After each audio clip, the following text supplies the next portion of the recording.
हाँ जी सुनो, हम पढ़ेंगे अब सेक्शन 50C। हाँ जी, ध्यान से सुनिएगा कि सेक्शन 50C क्या कहता है। सेक्शन 50C कहता है कि अगर कोई पर्सन जो है वो अपनी अपनी प्रॉपर्टी को बीइंग लैंड एंड बिल्डिंग और बोथ, जिसकी की स्टैम्प ड्यूटी वैल्यूएशन कुछ भी है उस स्टैम्प ड्यूटी वैल्यूएशन से कम पे बेच देता है, तो सेल्स कंसीडरेशन हम स्टैम्प ड्यूटी वैल्यूएशन को ही मानेंगे। ऐसा हम पहले भी सुन चुके हैं जब हमने ओवरव्यू लिया था इसका। तो यहां पे लिखिएगा क्या एप्लीकेबिलिटी ऑफ दिस, मैं नहीं लिखूंगा आप लिखेंगे, applicability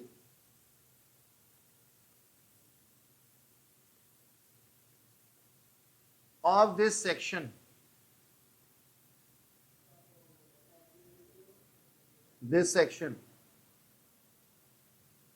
when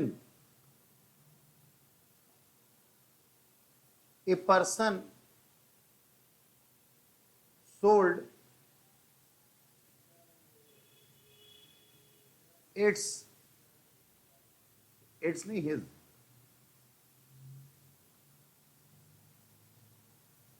capital asset being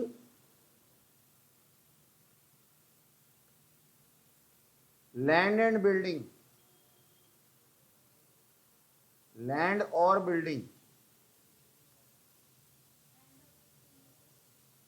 land or building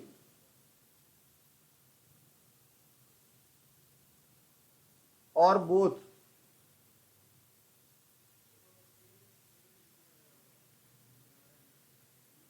for value less than stamp duty valuation.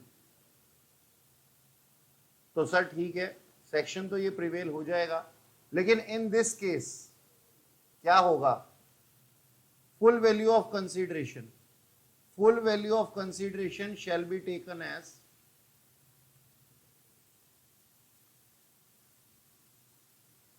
Stamp duty valuation of property.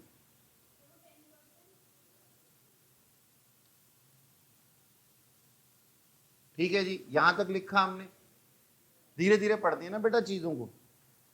अब हम क्या कहते हैं, मैंने एक बात और बोली, मैंने कहा आप कितना कम पे बेच सकते हैं, जितने की आपकी स्टैम्प ड्यूटी वैल्यूएशन था उससे 10% कम पे आप बेच सकते हैं। ठीक है जी। So if difference between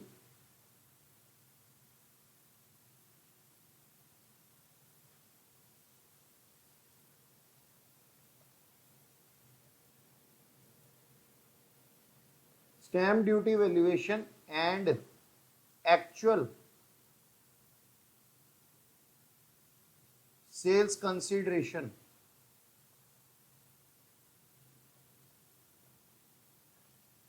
is not more than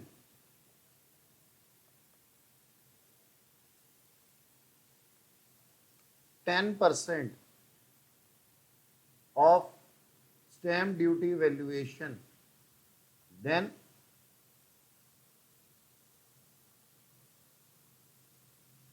actual sales consideration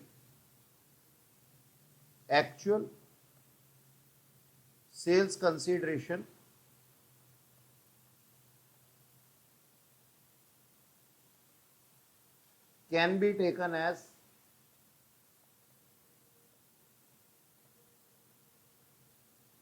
full value of consideration. अब ये जो हमने लिखा है जी, जरा इसको एनालाइज कर लें। एनालाइज करने से सही रहता है ना काम। तो आओ इसको एनालाइज कर लेते हैं कि हमने लिखा क्या है प्रैक्टिकली।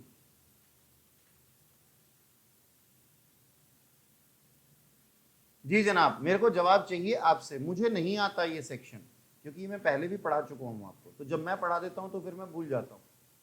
अब जरा मेरे को बताइएगा, स्टैम्प ड्यूटी वैल्यूएशन था 80 लाख, ठीक है जी। केस 1, हमने इसे बेच दिया, एक्चुअल सेल्स कितने की थी, मान लो 60 लाख की, तो फुल वैल्यू ऑफ कंसीडरेशन आप क्या मानेंगे, बोलिए। एसडीवी यानी कि 80 लाख। ऐसा क्यों? बच्ची 7,20,000 का नाम ले रही है। देखो मैं बताता हूं कि ये चेक कैसे करेंगे। हम चेक करेंगे कुछ इस तरीके से, कि हमारे पास में एसडीवी है कितनी, 80 लाख रुपए। इस 80 लाख रुपए का 10% कितना होता है, 8 लाख रुपए। तो ये 8 लाख से कम हो सकता था, यानी कि हम कितने पे बेच सकते थे इसको, 80 लाख से 8 लाख कम पे बेच सकते थे, तो ये आ जाता 72 लाख का।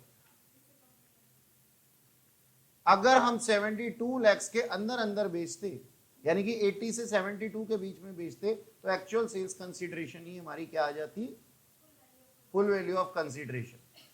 10% को ऐसे चेक करना है, लेकिन हमने इसको उससे भी कम दाम पे बेचा है, 60 लाख पे बेचा है, तो हमने क्या कहा, the difference is more than 10%, तो फुल वैल्यू ऑफ कंसीडरेशन क्या होगा sir, 80 lakh, that is SDV.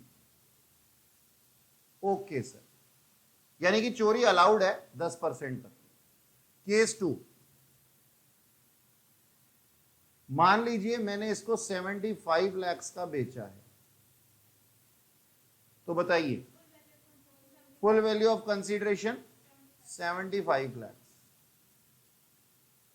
ठीक है जी, एक्चुअल सेल्स, ठीक है जी। और अगर मैंने इसको बेचा है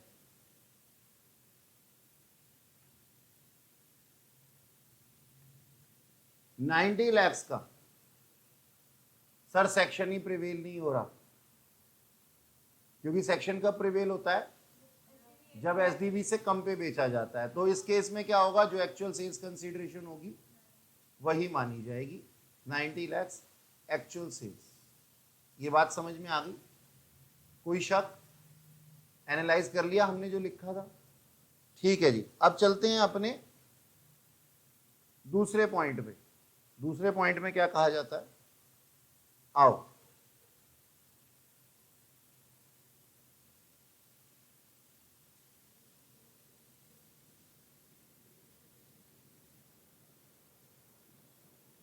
अब जरा इधर देखना, मिस्टर एक्स ने मिस्टर वाई को ये गुड्स जो थी, ये जो प्रॉपर्टी थी, गुड्स नहीं प्रॉपर्टी, ये बेच दी, जिसकी की एसडीवी जो थी ये ट्रांसफर कर दी, जिसकी की एसडीवी जो थी वो कितने की थी, 80 लाख की थी, और इन भाई साहब ने इसको सेल किया कितने पे, 60 लाख पे। तो हम क्या कहेंगे, ये बात तो हमने सीख ली है कि फुल वैल्यू ऑफ कंसीडरेशन यानी कि सेल्स कंसीडरेशन कितना मानेंगे हम, 80 लाख, ठीक है ना। और कैपिटल गेन इनके हाथ में आ जाएगा, ठीक है। मान लीजिए इसको मिस्टर एक्स ने परचेज किया था फॉर अपना 55 लाख,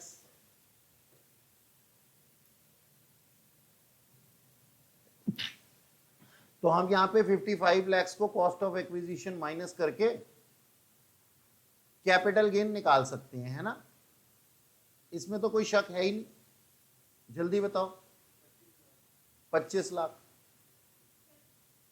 ये किसके हाथ में टैक्सेबल होगा, taxable in the hands of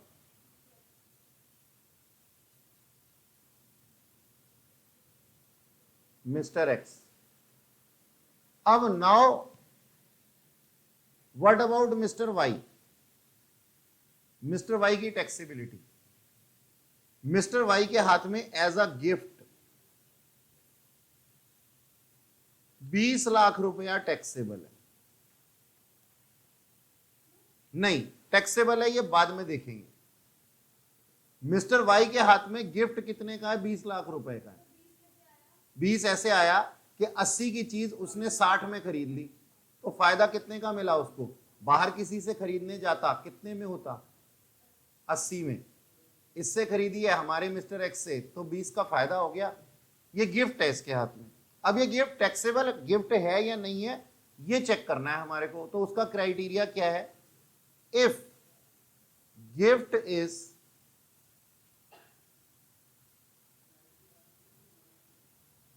more than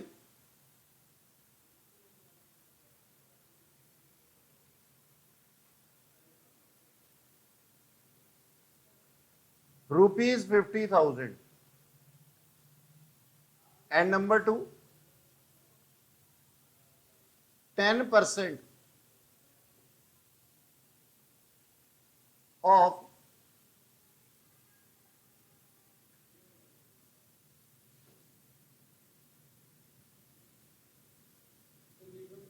हाँ गेट बंद कर दो। 10% ऑफ एक्चुअल सेल्स। तो 10% ऑफ एक्चुअल सेल्स कितनी है? बोलो बोलो। 60 लाख का 10% कितना है? 6 लाख और 50,000। दो वैल्यू आ गई हमारे पास। यहां पे कितना हो गया? 6 लाख। एक्चुअल कंसीडरेशन लिखो। एक्चुअल कंसीडरेशन या एक्चुअल सेल्स एक ही बात है, ठीक है। 10% से ज्यादा है। 10% कितना आता है? 6 लाख। सेल 80 पे कहां करिए बेटा? एसडीवी लिया। मैं तो मिस्टर वाई के पॉइंट ऑफ व्यू से कह रहा हूं, मिस्टर वाई के पॉइंट ऑफ व्यू से कह रहा हूं। मिस्टर वाई को कितने का पड़ा था? वो 60 का। तो एक्चुअल सेल्स कितने की थी? 60 लाख की। 60 लाख का 10% कितना हुआ? 6 लाख। और अगर ये दोनों अमाउंट से ज्यादा है हमारा गिफ्ट, तो ये गिफ्ट क्या हो जाएगा सर? टैक्सेबल हो जाएगा। जी जनाब, दोनों दोनों फुलफिल होनी चाहिए। जी जनाब, ये इनकम फ्रॉम अदर सोर्सेज में चला जाएगा। हाँ जी, हाँ दोनों पे लगाएंगे, दोनों पे टैक्स लगाएंगे। मिस्टर एक्स पे टैक्स लगाएंगे कैपिटल गेन के नाम से 25 लाख, और मिस्टर वाई पे लगाएंगे इनकम फ्रॉम अदर सोर्सेज के नाम से कितने पे? 20 लाख पे। ठीक है जी, ये बात क्या समझ में आ गई? अभी कहानी खत्म नहीं हुई, अभी कहानी आगे और जाएगी, क्योंकि हम इसे आगे लेकर के जाएंगे।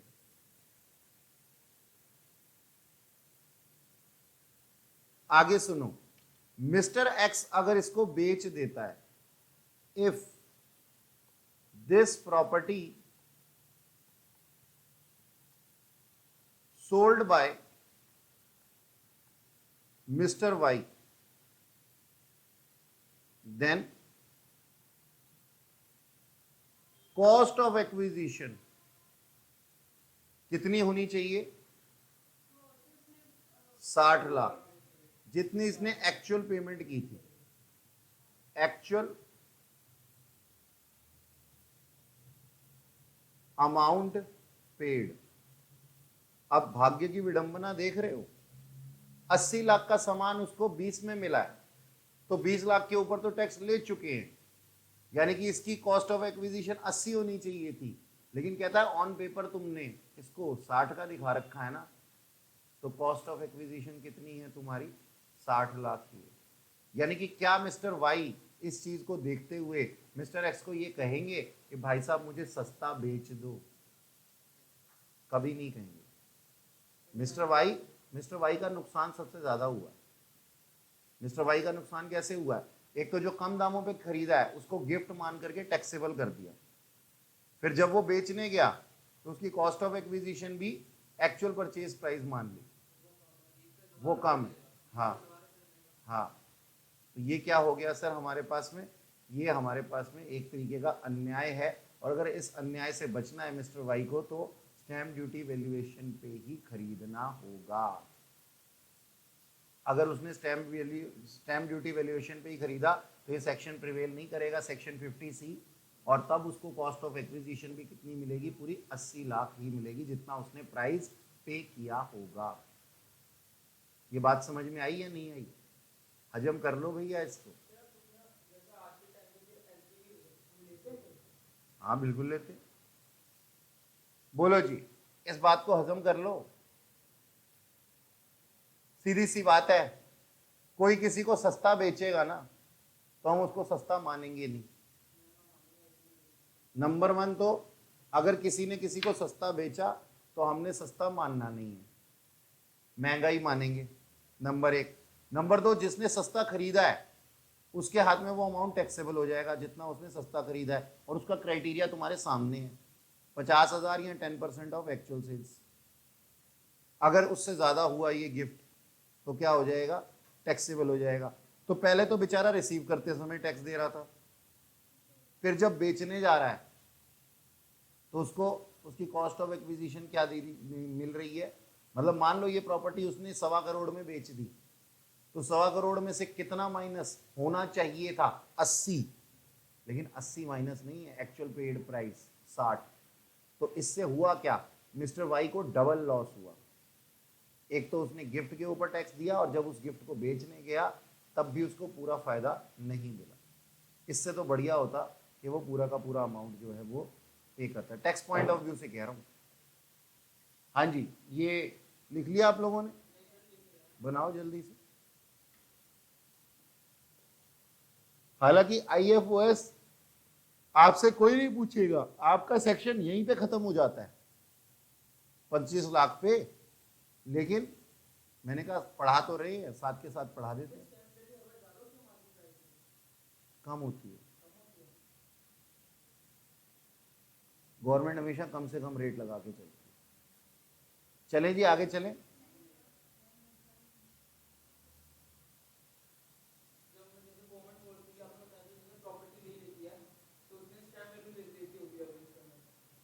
हाँ, स्टैम्प वैल्यू से ज्यादा ही दे देती है, ज्यादा दे देती है। हाँ, कंपेंसेशन तो ज्यादा ही होता है ताकि लोग शोर ना मचाने लगे।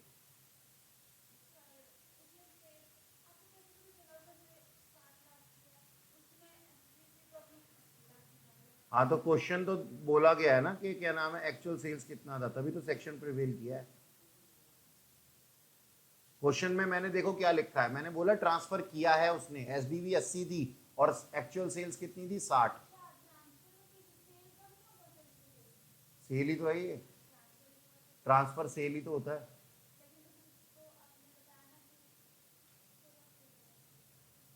चलो ठीक है, सही सही लगा लेते हैं। क्या सही है बोलो, क्या पूछना है? हाँ, मेरे को भी अच्छा नहीं लग रहा, 80 ही लेनी चाहिए थी, वही तो मैं बोल रहा हूँ, लेकिन इसको पनिश किया गया है कि तुमने कम दामों पे, जितने दामों पे तुमने खरीदा था ना, जैसे तुमसे तुम्हारा कोई दोस्त झूठ बोल रहा हो और तुम्हें उसका झूठ पकड़ा जाए तो तुम उस टाइम पे तो उसको नीचा दिखाओगे, और बाद में उसकी एक छेड़ भी बना लेते हैं उसी झूठ के हिसाब से। तो इसने झूठ बोला कि मैंने इसको 60 का खरीदा, तो हमने इसके हाथ में 20 लाख रुपए तो टैक्सेबल कर दिया, ठीक है, और बाद में ये कहता है अच्छा अब कॉस्ट ऑफ एक्विजिशन, अब तो सच सामने आ गया, कॉस्ट ऑफ एक्विजिशन 80 दे दो। तो हमने कहा नहीं, कॉस्ट ऑफ एक्विजिशन तो आपकी एक्चुअल जो आपने एग्रीमेंट बनाया हुआ है ना उसी के हिसाब से मिलेगी, और एग्रीमेंट कितने का है सर, 60 का है। तो इस पूरे प्रकरण के अंदर मिस्टर एक्स का तो एक ही बार नुकसान हुआ, मिस्टर वाई का 2 बार नुकसान हो गया। एक बार रिसीव करते समय और एक बार बेचते समय। बुक में ये IFOS के अंदर मिलेगा दीदी आपको, कैपिटल गेन में नहीं मिलेगा। ये तो मैंने क्रॉस टेबल की तरह से ना, जैसे क्रॉस टेबल नहीं बोलते, क्रॉस टेबल की तरह से मैंने दूसरा इफेक्ट दिखा दिया उसका।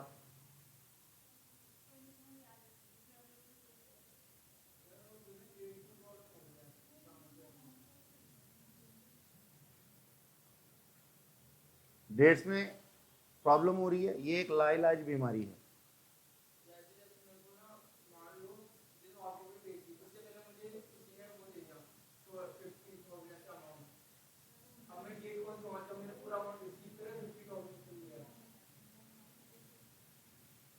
मतलब कंपेंसेशन की बात कर रहा है।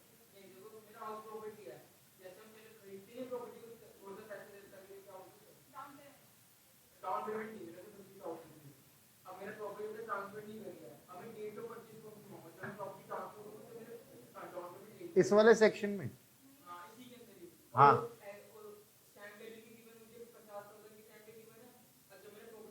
अब सुनो, अरे अरे नहीं वो नहीं देंगे, वो आगे का पॉइंट है, वो मैं अभी बता रहा हूँ, पढ़ा नहीं था ना तो इसलिए तेरे को कंफ्यूजन आई है, अब बता रहा हूँ। हाँ जी मैडम क्या कह रही हैं, बोलिए।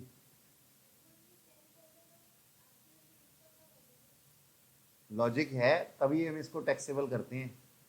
10% की छूट दी थी ना उसको वेरिएशन की, वही है।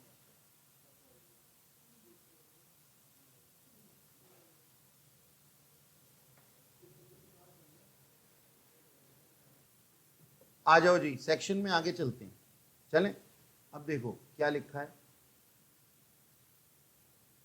लिखा गया है, ध्यान से सुनना, तीसरा पॉइंट है ये इसका, दो हमने सीख लिए। हमारे पास है ना ये जो मिस्टर वाई के पास, मिस्टर वाई आए थे ना, जब मिस्टर एक्स के पास में खरीदने आए थे ना, तो एक थी ये डेट ऑफ एग्रीमेंट, जब इन्होंने पसंद किया होगा,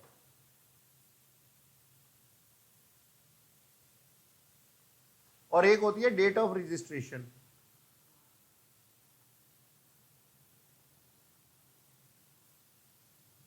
जैसे अपने में क्या होता है, क्या नाम है भैया तुम्हारा, कृष्ण जी गए राधा जी के पास में, और कृष्ण जी को राधा जी पसंद आ गई, है ना, तो ये ना क्या करते हैं, पहले रोका कराते हैं। रोका का मतलब क्या है, एग्रीमेंट करके आए कि मुझे तुम पसंद हो, अब किसी और को दिखना मत।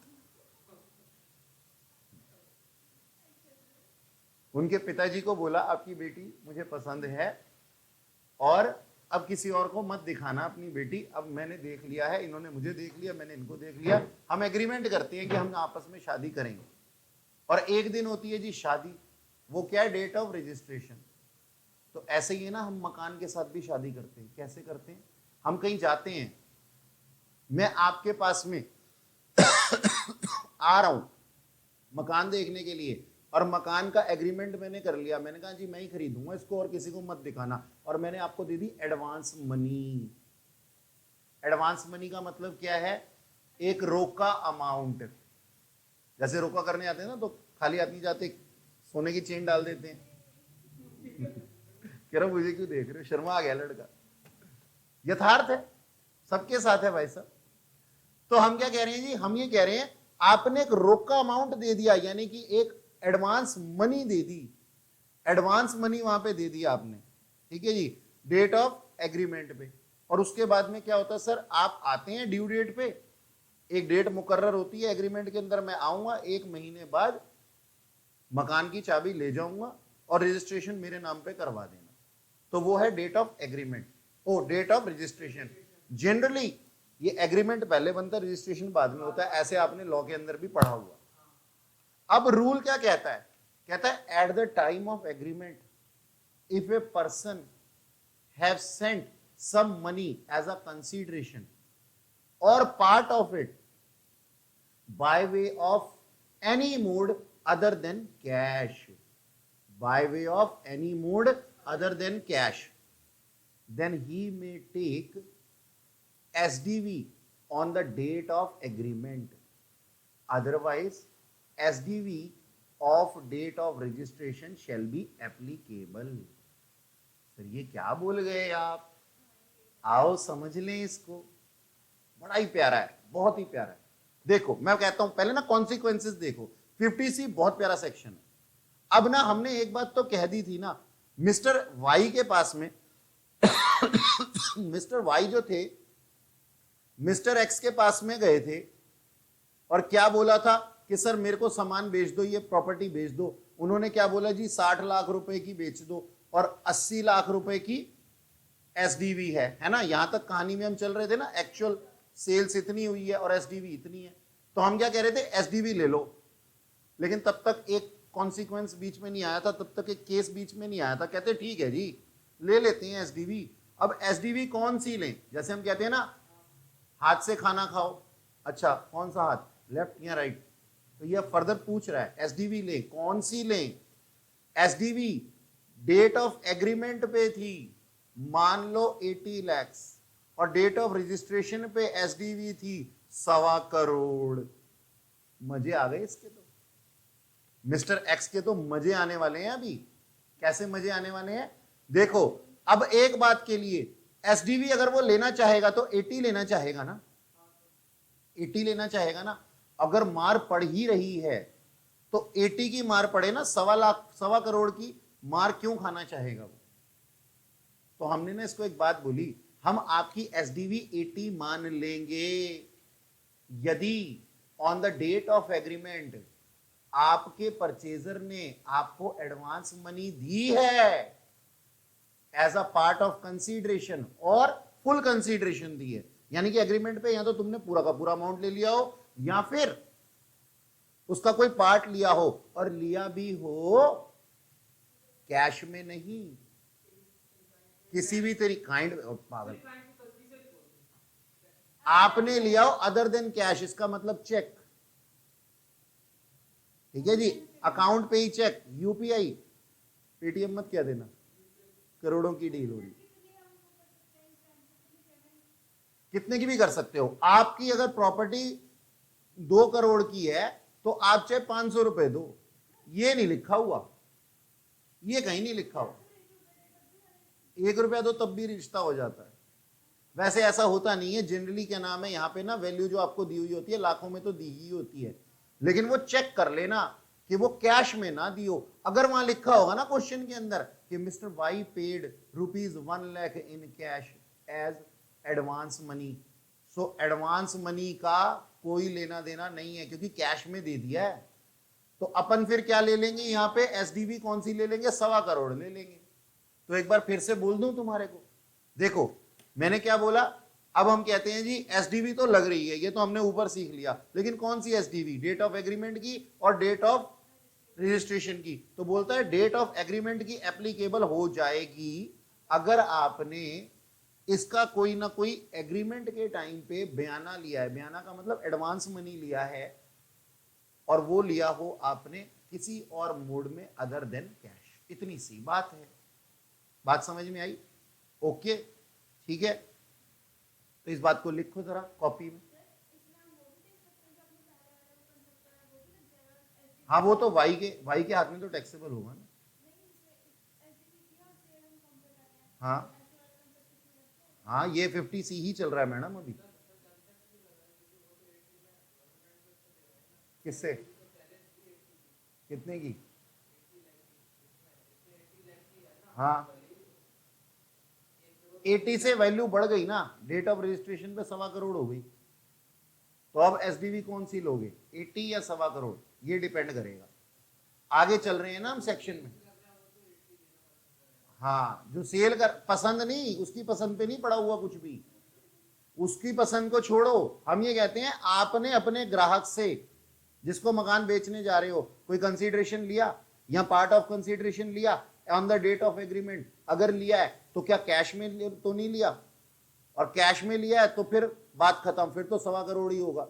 यानी कि उसने लिया हो और any other mode other than cash लिया हो तो एसडीवी 80 मानी जाएगी, वरना एसडीवी 1.25 करोड़ मानी जाएगी। और अगर 1.25 करोड़ मानी जाएगी तो इसको थोड़ा ज्यादा दर्द होगा, टैक्स ज्यादा देना पड़ेगा। बात समझ में आई? अभी चौथे पॉइंट पे चलते हैं इसके अंदर। हाँ, और भी पॉइंट है। काइंड में कैसे देगा, एक्सचेंज की डेफिनेशन के अंदर आ जाएगा ना, फिर तो वो बात ही खत्म हो जाएगी। वहां लिखा हुआ है any mode other than cash, का मतलब यहां पे हम यही मानते हैं कि पैसे मिलेगा। ऐसे नहीं कहते कि ले तू हमारे से हमारा गोल्ड ले ले। अच्छा सुनो, तरीके वो भी होते हैं गोल्ड देने के भी, लेकिन उसकी फिर आपको है ना प्रॉपर वेरिफिकेशन करवाना पड़ेगा कि वो गोल्ड आपका ही था, रिसिप्ट जरूर लेनी चाहिए। एक्सचेंज आती है हाँ, हो सकता है। नहीं, जिसके पास में बेनिफिट आया होगा ना उसको कैपिटल गेन होगा। जैसे मान लो आपने मेरे को गोल्ड दिया, मतलब अब मैं ये एसडीवी के लिए नहीं कह रहा, मतलब मान लो आपने मेरे को गोल्ड ब्रिक दिया आपने मेरे को, और मैंने आपको हाउस प्रॉपर्टी दी। तो मान लो आपकी गोल्ड ब्रिक महंगी थी और मेरी हाउस प्रॉपर्टी सस्ती थी, तो कैपिटल गेन किसके हाथ में है? बेनिफिट किसको हुआ? मेरे को हुआ।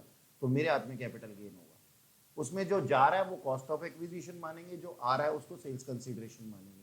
ऐसा हमने किया था, अगर आपको याद हो तो, एग्रीमेंट के अंदर, पार्ट एग्रीमेंट के अंदर।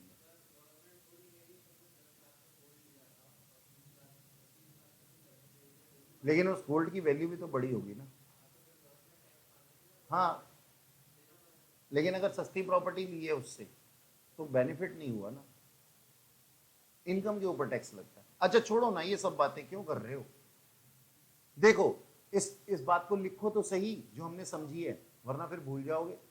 लिखो लिखो, जल्दी लिखो, फटाफट लिखो। और क्या लिखो? हिंदी में लिख लिया चलो ये भी सही है कि हिंदी में लिख लिया, बाकी लिखवा तो मैं देता ही हूं। इफ, लिखो जी, if transferor if transferor receive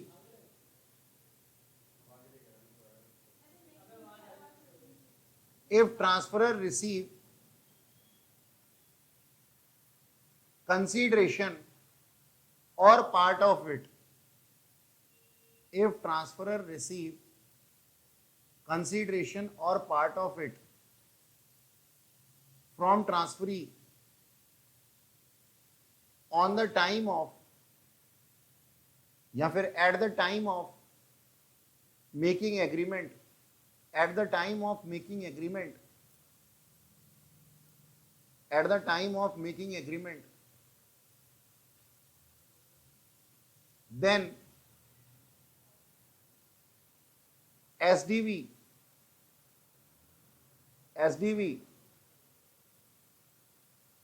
on the date of agreement, SDV on the date of agreement shall be treated as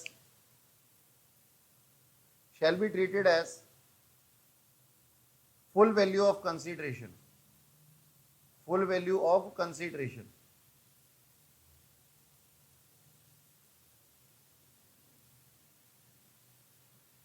ठीक है जी, लिखिएगा। here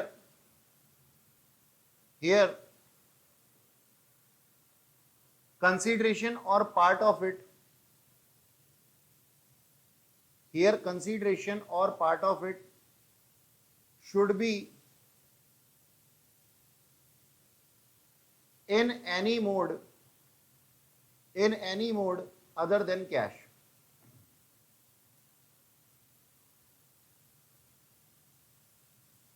हो गया जी, ठीक, ओके। अब सुनो आगे की कहानी। अब ना ये जो मिस्टर एक्स थे ना, इनके ऊपर बहुत टैक्स लगा दिया हमने, मजाक में। कभी हम 80 लाख पे खेल रहे थे, कभी हम 1.25 करोड़ रुपए पे खेल रहे थे, अगर कैश लिया है या फिर कंसीडरेशन ही नहीं लिया है, तो हर बार मिस्टर एक्स ना पिटाई खा रहे थे। तो मिस्टर एक्स कहते हैं, यार मैंने ऐसा कौन सा गुनाह कर दिया अपनी प्रॉपर्टी को सस्ते दाम पे बेच करके, जबकि इसकी कीमत ही सस्ती है। यानी कि कोर्ट में ना केस पहुंचा, मिस्टर एक्स ने बोला कि ये है ना मेरे हाथ में एसडीवी पे, स्टैम्प ड्यूटी वैल्यूएशन पे टैक्स मांग रहे हैं मुझसे इनकम टैक्स वाले, सरकार मुझे बचाइए। कोर्ट में जाकर के कहते मिस्टर एक्स, सरकार मुझे बचाइए। तो कोर्ट ने बोला क्या कहना चाहते हो? कहते हैं सर ये कहते हैं कि इनकी एसडीवी जो है ना वो 80 लाख या फिर 1.25 करोड़ है, इन्होंने ऐसी एसडीवी बोली हुई है, और मेरे हिसाब से इसकी जो वैल्यू है, इसकी जो मार्केट वैल्यू है जिस पे मैंने इसको बेचा है, जो एक्चुअल सेल्स है वो 60 लाख है। तो ये है ना गलत है। मैंने एक तो सस्ते दामों में बेचा और मेरे पे ऊपर जो टैक्स लगा रहे हैं वो 1.25 करोड़ और 80 लाख के हिसाब से लगा रहे हैं। मेरी फुल वैल्यू ऑफ कंसीडरेशन कितनी होनी चाहिए? 60 लाख। तो कोर्ट कहती है, कोर्ट बुलाती है अपने पास में एक पर्सन को जिसका नाम है क्या? Valuation officer. क्या नाम है इसका? Valuation officer. सुनो सुनो, इधर आओ। कोर्ट बोलती है, बोलते हैं हाँ, कहते हैं हम तुम्हें वैल्यूएशन ऑफिसर अपॉइंट करते हैं, जाओ और जाकर के चेक करके आओ कि सरकार झूठ बोल रही है या ये इंसान झूठ बोल रहा है। दोनों में से कोई तो झूठ बोल ही रहा है ना। सरकार कहती है उसकी वैल्यू जो है वो 80 लाख है और ये कहता है 60 लाख है। सरकार कहती है 1.25 लाख है, 1.25 करोड़ है, और ये कहता है 60 लाख है। तो अब झगड़ा चल रहा था, तो वैल्यूएशन ऑफिसर अपॉइंट किया गया झगड़े का निपटारा करने के लिए। अब वैल्यूएशन ऑफिसर है ना, भागता भागता कोर्ट में वापस आता है। केस 1 बताता है value by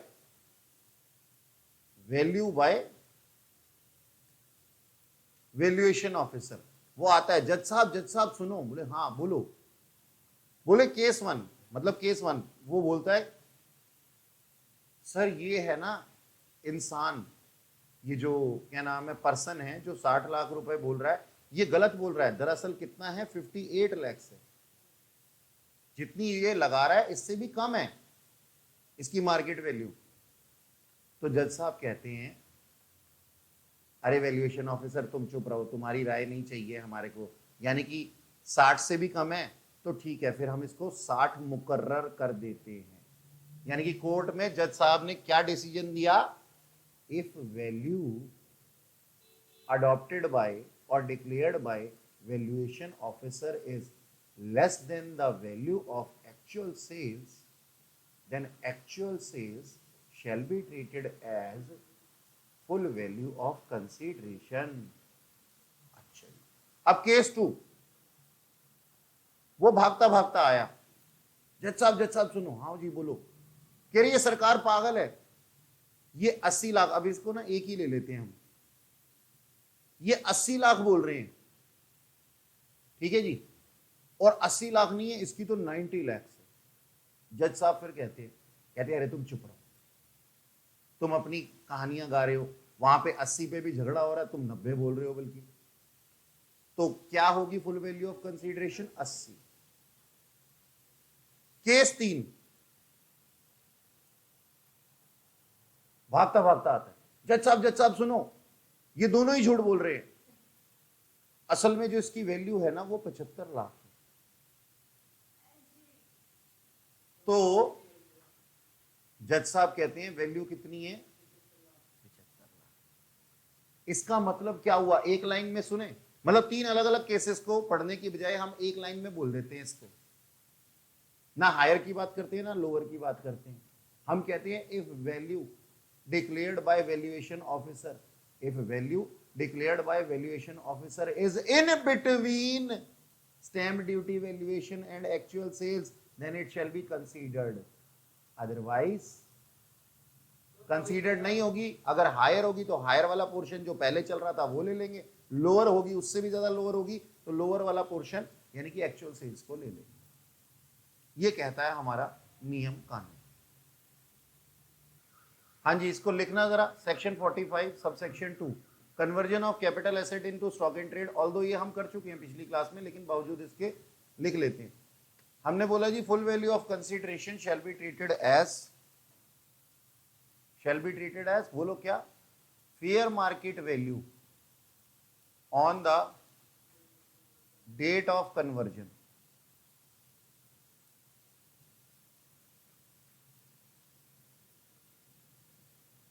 of capital asset.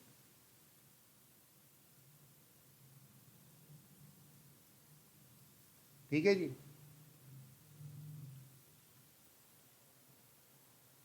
Capital gain arise in the year in which capital asset converted into stock in trade. However, it shall be taxable in the year in which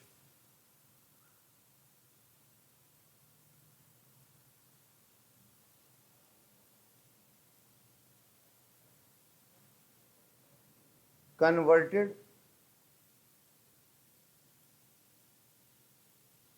goods, converted capital asset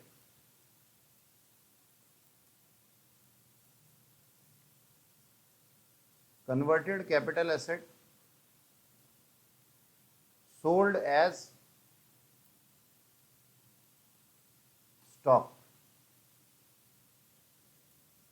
जी जनाब, कोई बता सकता है मेरे को ये second point का मतलब क्या है? सर ये क्या बात हुई कि कैपिटल गेन अराइज तो होगा उस साल में जिस साल कन्वर्ट हुआ था और टैक्सेबल होगा जिस साल वो बिकी है। इसका क्या मतलब हुआ?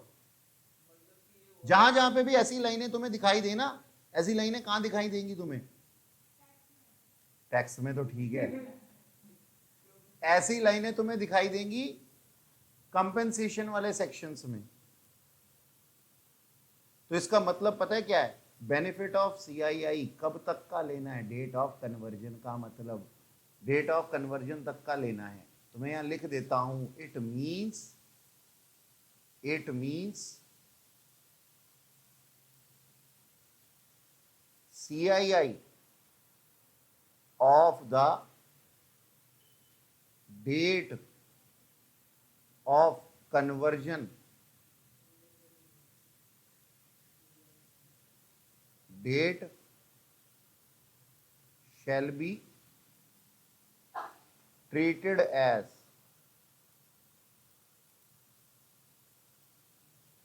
CII of the year of sale।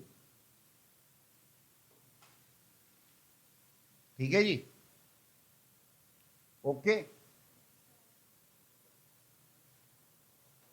एक छोटा सा क्वेश्चन करवा दूं इसका, तुम्हारे को थोड़ा सा याद आ जाएगा।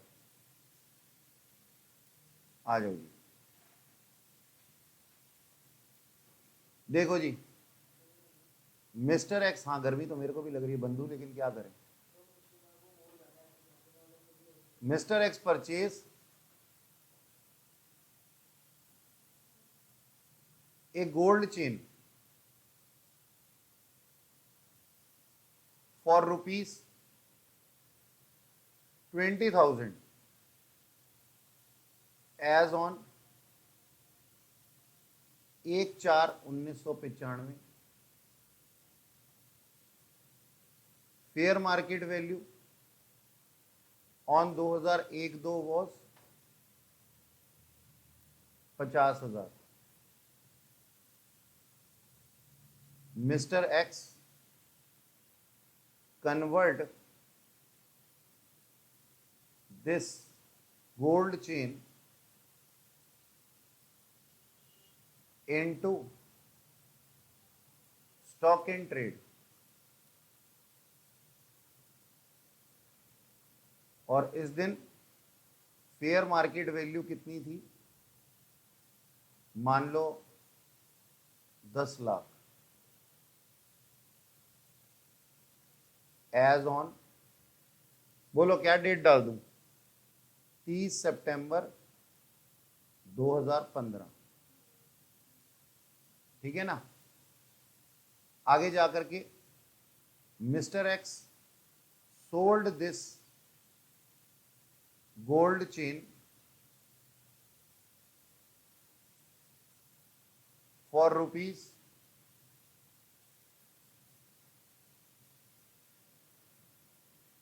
15 लाख एज ऑन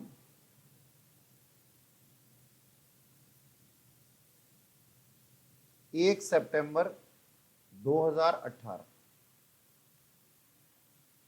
जी जनाब, पहले तो कैपिटल गेन निकाल देंगे हम।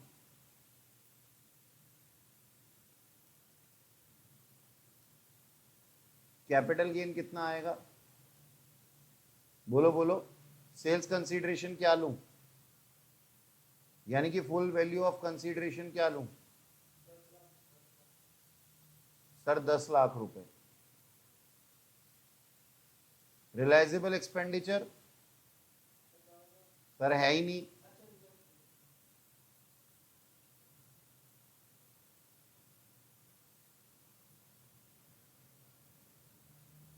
तो नेट कंसीडरेशन सर 10 लाख, ठीक है ना?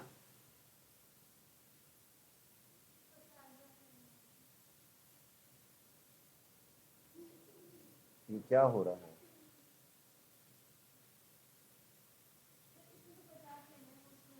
हाँ जी, cost of acquisition, indexed cost of acquisition. हाँ जी, 20 में खरीदी थी, लेकिन फेयर मार्केट वैल्यू का कॉन्सेप्ट लग जाएगा 50,000 इनटू, अब CII कौन सा वाला लोगे, डेट ऑफ कन्वर्जन का 15/16, और परचेज में नीचे 1/2 का, 1/2 का 100 है और इसका 254 है। और index cost of improvement sir वो तो है ही नहीं, ये 1,27,000 है। ओके, ये क्या आ गया, लॉन्ग टर्म कैपिटल गेन कितना, 873,000।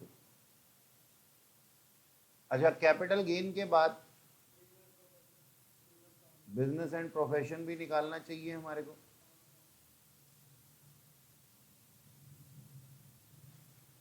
Income from business and profession, हाँ जी, सेल वैल्यू कितने की थी, 15 lakh. Expense on sales nil, net sales 15 lakh minus purchase price, business ने कितने पे खरीदा था, 10 लाख पे, तो बिजनेस इनकम कितनी हो गई सर, 5 लाख।